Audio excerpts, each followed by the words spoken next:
Hello, children! This week, we're learning about the letter X.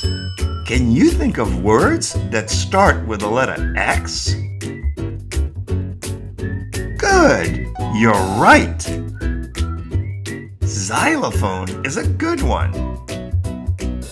There are lots of words that use the letter X. What is that doctor looking at?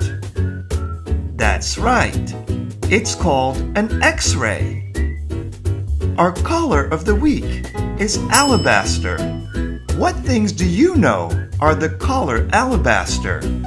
Some bowls are the color alabaster. Some shoes are that color. This week, our number is the number 23. It's very easy to draw the number 23. And we are also going to write the word 23. See? That was pretty easy. Our shape is a keynote.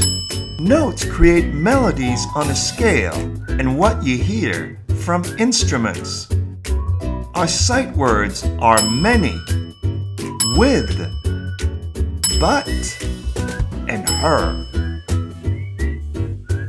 Why don't you try to make some sentences using these words?